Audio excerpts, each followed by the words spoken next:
अस्सलाम वालेकुम बिया team, this is module 18 and इस मॉड्यूल में हम समझने वाले हैं और मैं आपको गाइड करने वाला हूं कि मैं क्यों आल्ट कॉइन्स पे उतना ट्रस्ट नहीं करता या कंप्लीटली ट्रस्ट क्यों नहीं करता या मैं अपनी सारी इन्वेस्टमेंट का ज्यादा हिस्सा एक आल्ट कॉइन में क्यों नहीं लगाता। बेशक वो कितना भी स्ट्रॉन्ग प्रोजेक्ट क्यों ना हो, कितनी भी हाईली लोगों ने क्यों ना उसको यूज किया हुआ है, कितना भी ज्यादा स्ट्रॉन्ग क्यों ना हो, मैं फिर भी उसमें इन्वेस्टमेंट नहीं करता या 100% इन्वेस्टमेंट नहीं करता। अगर इन्वेस्ट करता भी हूँ तो थोड़ी सी अमाउंट यूज करता हूँ।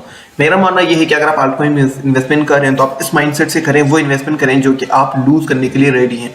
आप इस तरीके से सोच के चलें कि अगर वो लूज हो जाए तो आपको कोई फर्क नहीं पड़ता। आप किसी से उधार लेके या बैंक से लोन लेके या किसी फ्रेंड से पैसे लेके या कोई आपका घर का चलाने वाला जो सिस्टम होता है उसको बिगाड़ के आप सारे पैसे आल्ट कॉइन्स पे डाल दें, तो वो चीज आपको नहीं करनी। अब हम समझने वाले हैं क्यों। सबसे पहला पॉइंट, जो कि वैसे तो बहुत सारे रीजंस हैं लेकिन जो इंपॉर्टेंट पॉइंट्स वो 3 है। सबसे पहला पॉइंट कि वो ब्लॉकचेन पे नहीं है, प्रॉपर्ली ब्लॉकचेन पे नहीं है। वो कहते हैं कि हम ब्लॉकचेन पे, जैसे इथेरियम है, इथेरियम काफी हद तक ब्लॉकचेन पे है, लेकिन कुछ ऐसी चीजें हैं जहां पे उनको कंट्रोल किया जाता है या उसकी जो सप्लाई है उसको भी थोड़ा बहुत कंट्रोल किया जा रहा है अभी।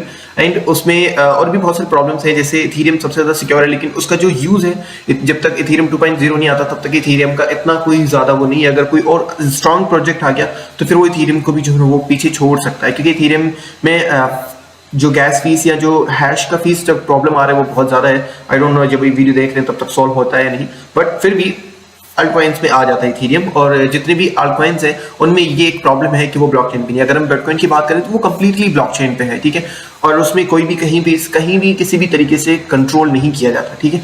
एंड जो सबसे बड़ा प्रॉब्लम है सप्लाई, जो सबसे ज्यादा मुझे तंग करता है आल्ट कॉइन पे इन्वेस्टमेंट के लिए, वो सप्लाई होल्डिंग का है। अब क्या होता है, कोई भी बंदा, अगर मेरे पास $1 बिलियन है, ठीक है, मैं एक प्रोजेक्ट में $1 बिलियन डाल देता हूँ, ठीक है, जिसकी सप्लाई मतलब आप समझ लें कि $2 बिलियन है, तो 50% तो मेरे पास आ गई टोटल। तो मेरे लिए तो प्रॉब्लम बन जाएगी ना, जो मेरे लिए नहीं, जो मतलब हम हैं बाकी, अगर कोई और इन्वेस्ट करता है, मैं इन्वेस्ट करता हूँ, तो आप सबके लिए प्रॉब्लम है। एक चीज का सबसे बड़ा हिस्सा मेरे पास है, अगर वो सारा मैं बेच दूंगा तो आपकी जितनी भी होल्डिंग्स है, जितनी भी आपके पास कॉइन पड़े हुए हैं, उसकी प्राइस, उसकी जो वैल्यू है वो जीरो हो जाएगी। फॉर एग्जाम्पल, हम एग्जाम्पल लेते हैं यहाँ पे, हम यहाँ पे कोई भी कॉइन ले लेते हैं आल्ट कॉइन्स में से। फॉर एग्जाम्पल हम यहाँ पे नियर को ले लेते हैं, ठीक है। अब नियर में टोटल जितनी भी इन्वेस्टमेंट है, फॉर एग्जाम्पल $2 बिलियन है, ठीक है। तो मैं क्या करता हूँ, यहाँ पे अपना $1 बिलियन नियर में डाल देता हूँ, ठीक है, और 50% सप्लाई मेरे पास हो जाती है। 50% सप्लाई मेरे पास है। अब मैं जब ये मतलब प्राइस ऊपर जाएगी, $2 पे है, जब ये $100 पे जाएगा तो सबसे बड़ी सप्लाई मेरे पास है, 50% सप्लाई मेरे पास है, एक इंसान के पास है। तो आल्ट कॉइन्स में सबसे ज्यादा प्रॉब्लम ये है, या तो उनके अपने पास जिन्होंने सिस्टम बनाया है या जिन्होंने जो कॉइन्स बनाए हैं, या तो उनके पास बड़ी होल्डिंग होती है, जैसे सोलाना की होल्डिंग सबसे ज्यादा उनके अपने पास जो 8 कॉइन्स है, 8 वॉलेट्स हैं, ये हम ट्रैक कर सकते हैं।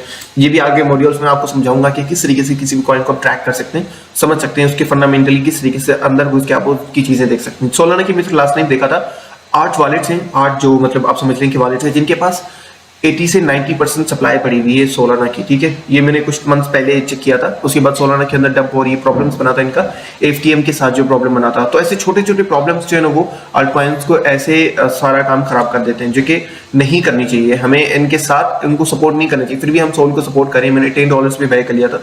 मुझे तो प्रॉफिट चाहिए, सब लोगों का ये फंडा होता है कि भी उनको तो प्रॉफिट चाहिए, लेकिन आल्ट कॉइन्स में ये प्रॉब्लम है, सबसे बड़ी सप्लाई उनके या तो अपने पास होती है, या तो कोई भी बिग वेल आके, फॉर एग्जांपल डोज में अगर कोई बिग वेल आके अपनी बड़ी इन्वेस्टमेंट डाल देता है तो उसकी सबसे ज्यादा सप्लाई उसमें हो जाती है। तो वो एक प्रॉब्लम बनता है यहाँ पे। अगर बिटकॉइन की हम बात करें तो बिटकॉइन की सबसे ज्यादा सप्लाई है सतोशी नाकामोटो के पास है, जो कि थोड़ा सा हिटिंग पॉइंट है मेरे लिए, और मुझे उससे थोड़ी सी प्रॉब्लम है। बाकी भी ऑब्वियसली सबको प्रॉब्लम होगी जब प्राइस बहुत ज्यादा ऊपर जाएगी। फॉर एग्जांपल बिटकॉइन का अगर हम देख रहे हैं आज से 5 साल बाद या 2025 का जो हमारा टारगेट है वो ऑलमोस्ट 2 लाख से भी ऊपर है कि बिटकॉइन हमारा 2 लाख से भी ऊपर जाएगा, ठीक है। तो अगर वहां पे अपनी सतोशी नाकामोटो अगर 1 मिलियन बिटकॉइन बेचते हैं तो फिर प्रॉब्लम बन सकती है हमारे लिए। हमारा ये है, हमारी सोच ये है कि अभी सतोशी नाकामोटो अपने बिटकॉइन्स बेचता रहे डिफरेंट प्राइस पे, ताकि उसके पास बड़ी सप्लाई ना हो। तो किसी भी चीज की अगर सबसे ज्यादा सप्लाई एक इंसान के पास है तो वो एक प्रॉब्लमेटिक है। आल्ट कॉइन्स में यही प्रॉब्लम है, जितने भी आल्ट कॉइन्स है सब में ये प्रॉब्लम है। कोई भी ऐसा आल्ट कॉइन नहीं है जिसमें जो सप्लाई है वो ऐसे जो है ना वो सबके पास इक्वल हो या सिर्फ आवाम के लिए हो। सबसे बड़ी सप्लाई है उनके पास अपने पास होती है, या किसी बिग वेल ने उसको जो है वो क्रैक करके अपनी सप्लाई, जैसे अभी वेव्स कॉइन जिसमें मैंने अपनी इन्वेस्टमेंट निकाल दी थी, उसका भी सेम सिनेरियो बना था। यहाँ पे अब सारी जो इन्वेस्टमेंट है उन्होंने अपने पास रख दी थी।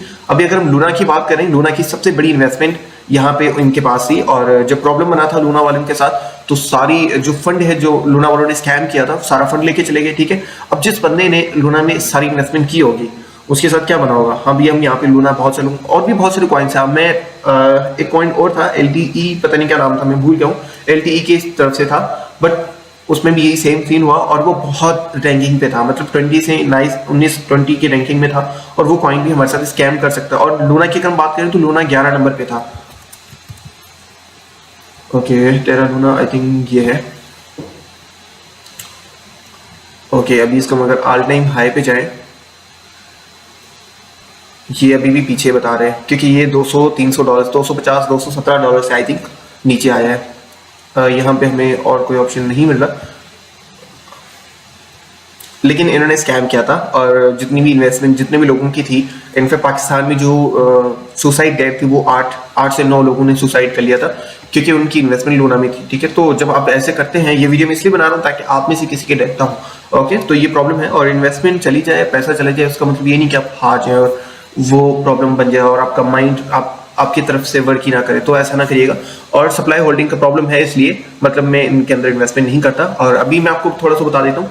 अच्छा, एक और ऑप्शन है यहाँ पे, जो भी बंदा आल्ट कॉइन्स में इन्वेस्टमेंट करता है वो उस माइंडसेट से करता है। अगर मैं इन्वेस्ट करता हूँ ना तो मैं अपने माइंडसेट से करता हूँ कि चली जाए तो मुझे फर्क नहीं पड़ता, तो इस माइंडसेट के साथ नहीं करना है। एक और प्रॉब्लम है जो कि यहाँ पे इनके सिस्टम्स को आराम से हैक किया जा सकता है। कोई बड़ा हैकर आ जाए तो इनकी सिस्टम्स को बहुत आराम से करते हैं। और जितनी भी लोग कहते हैं कि हमारा सिक्योर है, ये सब प्रॉब्लम्स इन सबके साथ आती है। जितने भी सिस्टम्स हैं, जितनी भी ब्लॉकचेन से इनकी जितने भी नेटवर्क्स हैं, उनको आराम से हैकर्स हैक कर लेते हैं और बड़ी सप्लाई लेके अपनी तरफ चले जाते हैं और उसके बाद वो हैकर्स बेच भी सकते हैं। और इनका सबसे ज्यादा ये कि लॉकिंग वाला सिस्टम है, जब अनलॉक होते हैं कॉइन्स तो तब भी प्रॉब्लम्स होती है। ओके, तो अभी बात आ जाती है कि मैं किन प्रोजेक्ट्स में इन्वेस्टमेंट करता हूँ। जब मैं अभी वीडियो बना रहा हूँ ये तब की बात है, इन प्रोजेक्ट्स में बाद में प्रॉब्लम भी हो सकती है, या अगर अभी वीडियो जल्दी देख रहे हो तो आपको आइडिया हो जाएगा कि मेरी लॉन्ग टर्म जो थोड़ी सी ज्यादा लॉन्ग टर्म 2025 तक जो ऑल टाइम हाई बनेगा, तब तक मेरी होल्डिंग्स क्या क्या है, कौन कौन से प्रोजेक्ट्स में मैंने होल्डिंग की हुई है जो कि मैं 2025 तक होल्ड करने वाला हूँ। सबसे ज्यादा जो मेरे पास इन्वेस्टमेंट है 50% इथेरियम में है, सॉरी बिटकॉइन में है 50%। फॉर एग्जाम्पल अगर आप समझ लें कि मेरे पास अगर $1000 से तो $500 मैंने बिटकॉइन में लगाए हैं, बाकी सिर्फ $500 आप समझ लें कि मैंने आल्ट कॉइन्स में लगाए हैं। अगर मेरे पास $100 नहीं तो $50 मैंने बिटकॉइन में लगाए हैं, $50 मैंने बाकी सारे कॉइन्स में डिवाइड किया हुआ है। ठीक है, तो अभी हम समझते हैं मेरी जो सबसे ज्यादा इन्वेस्टमेंट वो बिटकॉइन में है। उसके बाद आल्ट कॉइन्स में सब में इक्वली है, किसी में 2% है, किसी में 3% है। इथेरियम में मेरी थोड़ी सी ज्यादा इन्वेस्टमेंट है। ठीक है, BNB में थोड़ी कम है क्योंकि BNB पे मुझे उतना कोई खास नहीं है, लेकिन ये बहुत प्राइस नीचे आई थी इसलिए मैंने इसमें भी डाल दिया। XRP पे भी मुझे उतना कोई खास नहीं है, थोड़ी सी इन्वेस्टमेंट है। कार्डानो में मेरी थोड़ी सी ज्यादा इन्वेस्टमेंट है। आप समझ लें कि मेरी जो टोटल आल्ट कॉइन्स में जितनी इन्वेस्टमेंट की है उसका 10% आइडा में मैंने डाल दिया है अभी के हिसाब से। एंड डोज भी काफी अच्छा जा रहा है क्योंकि एलोन मस्क इसको सपोर्ट कर रहे हैं, तो अभी तो इसमें भी मेरी थोड़ी बहुत इन्वेस्टमेंट है क्योंकि मेरे ख्याल से ये मतलब अगर $1 तक भी जाता है तो मेरी इन्वेस्टमेंट है वो 20x से 30x आराम से हो जाएगी। सोल में बहुत थोड़ी सी इन्वेस्टमेंट है क्योंकि मैंने बहुत ही लेवल पे पिक किया है। $10 मैंने बाय किया था इसको, जब सब लोग उसको सेल कर रहे थे तभी हमने बाय किया था और मेरे ख्याल से अभी ये 200% सॉरी 130% 140% प्रॉफिट में ऑलरेडी है। अगर हम चाहें तो अपनी इन्वेस्टमेंट निकाल सकते हैं, बट अभी हम नहीं निकाल रहे। 2025 तक होल्डिंग का ऑप्शन है इसमें।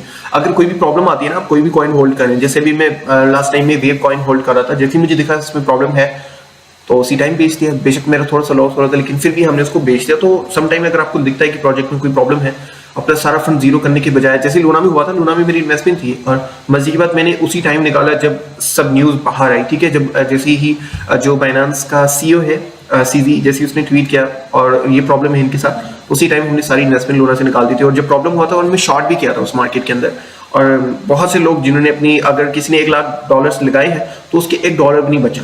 आप समझ रहे हैं, 0%, 100% माइनस में, 0% भी किसी का भी फंड नहीं बचा। उसके बाद $0.005 जाके बचा, जिसने $1 लाख इन्वेस्टमेंट की हुई थी। आप समझ सकते हैं कि कितना बड़ा। और वो जब उन्होंने देखा कि एक ही दिन के अंदर $1 लाख से डायरेक्टली $40,000 बचे, तो वो शॉक होके कि $60,000 पे हम सेल कैसे करें। बट उनका माइंडसेट वही था कि अभी ऊपर जाएगा, अभी ऊपर जाएगा। बट जिस जो चीज ऊपर से नीचे गिरेगी, नीचे कोई सपोर्ट नहीं है तो उससे जमीन पे जाके गिरी ना। अगर आप ये एक्सपेक्ट करें कि बीच में रुक जाएगी तो वो चीज तो पॉसिबल नहीं है। तो यही प्रॉब्लम है इनके अंदर। अब सोल में ये हुआ था कि उनका स्ट्रांग है प्रोजेक्ट और उनका अपना कोई प्रॉब्लम नहीं था, FTM की वजह से उनका थोड़ा हुआ था, लेकिन फिर भी स्ट्रांग था प्रोजेक्ट और इसमें अपनी एक चेन, इनका एक सिस्टम है, इसलिए अपने प्रोजेक्ट को देखना है। ठीक है, जब नीचे गिरा है तो अब नीचे से सपोर्ट है या नहीं, अगर इस हिसाब से सपोर्ट है तो उसमें आप इन्वेस्टमेंट करते हैं। अगर कहीं पे भी क्रैश देखने को मिलता है आपको, उसके बाद मैटिक है, मैटिक के अंदर मेरी सबसे ज्यादा इन्वेस्टमेंट है। वैसे ही इंडिया से प्रोजेक्ट है लेकिन ये बहुत स्ट्रॉन्ग है, और अगर इसने सही से काम किया और ये जो प्रॉब्लम सोल्व करे, अगर ये सही से हो गया, इनका प्लान सही से वर्क कर गया, तो फिर ये इथेरियम को भी टक्कर दे सकता है, क्योंकि ये बहुत अच्छा है। और एडा भी, और इन दोनों का और ये इथेरियम का आप समझ लीजिए एक तरीके से कॉम्पिटिटर है। डॉट भी इनके साथ ही कॉम्पिटिटर ही है। इनका अपना एक इकोसिस्टम, एक चेन बन गया अभी, जो कि अभी हम अगेन एक्सप्लेन करेंगे नेक्स्ट वीडियोस में, जब हम चेन्स और इन चीज़ों के बारे में बात करेंगे। एलटीसी में भी मेरी बहुत थोड़ी सी इन्वेस्टमेंट है। शिप ने मैंने थोड़ी सी इन्वेस्टमेंट डाल दी, क्योंकि शिप ने रिटर्न्स बहुत अच्छे, जहां तक मेरा ख्याल ये है कि अगर आप थोड़ी सी इन्वेस्टमेंट शिप में डाल देते हैं, आई डोंट नो कि ये वीडियो आप कब देख रहे हैं, बट जब भी देख रहे हैं, अगर आप कुछ सही प्राइस में मिलता है, अगर आप यहाँ पे देखेंगे तो अभी 4-5 जीरो हैं, अगर आपको 2 जीरो देखने को मिलते हैं तो आप समझ लें कि आपको इन्वेस्टमेंट नहीं करनी, आप ट्रैप में फंसने वाले हैं। क्योंकि जो बंदा अभी इन्वेस्ट कर रहा है, अगर मैंने अभी इन्वेस्टमेंट किया तो जब 2 जीरो कम हो जाएंगे, मेरा जो प्रॉफिट है वो 2000%, 10,000%, 20,000% होगा, तो इसलिए मैं अपनी इन्वेस्टमेंट निकालूंगा। ठीक है, मेरे भी सर में कीड़ा होगा कि मुझे अभी वो चीज़ लेनी है, वो चीज़ लेनी है, मैं अपनी इन्वेस्टमेंट निकाल देता हूँ, इतना सब्र कर लिया। तो सबका माइंडसेट यही होता है, सब लोग उसी एक्सपेक्टेशन से करते हैं, तो जब उनको प्रॉफिट मिलता है तो वो निकल जाते हैं। तो किसी भी प्रोजेक्ट में इन्वेस्टमेंट किस टाइम करनी है वो इंपॉर्टेंट है। अभी देखिए मार्केट पूरी नीचे है, जमीन पे पड़ी है, ये सही टाइम था मेरे लिए इन्वेस्टमेंट का। तो जब भी आप इन्वेस्टमेंट करें देख के करनी है।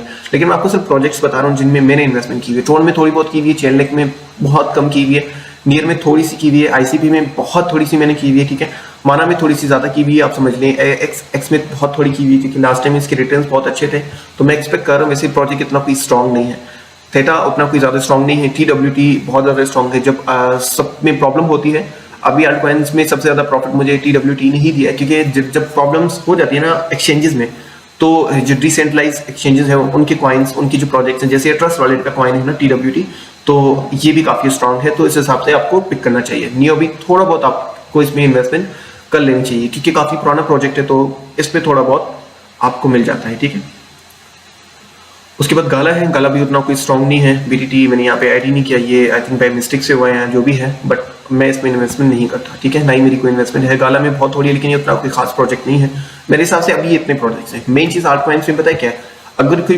प्रोजेक्ट कोई प्रॉब्लम सॉल्व कर रहा है और इनिशियल लेवल पे है, ICO में अगर आप इन्वेस्टमेंट कर देते हैं तो वो अच्छी बात है। अगर कोई अच्छा सा प्रॉब्लम जो कि बहुत बड़ा प्रॉब्लम है सॉल्व करता है, जैसे कि मैटिक बहुत अच्छा प्रॉब्लम सॉल्व करता है, एडा प्रॉब्लम सॉल्व कर रहा है, इथेरियम प्रॉब्लम सॉल्व कर रहा है, ब्लॉकचेन इनका सिस्टम है, डॉट प्रॉब्लम सॉल्व कर रहा है, तो वो प्रोजेक्ट्स ज्यादा सिक्योर है। ठीक है, जिनका एक्चुअल में कोई वर्क है, एक्चुअल में वो कोई सर्विस दे रहे हैं, वो चीज ज्यादा इंपॉर्टेंट है। ठीक है, तो यही है, अल्टकॉइंस पे आपको इन्वेस्टमेंट नहीं करनी चाहिए मेरे हिसाब से।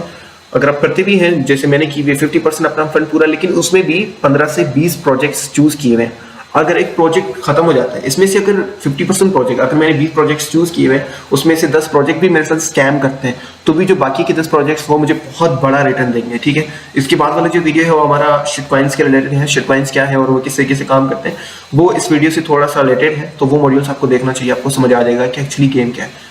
ओके, आई होप आपको समझ आ गया होगा। थैंक यू सो मच, मिलते हैं नेक्स्ट मॉड्यूल में।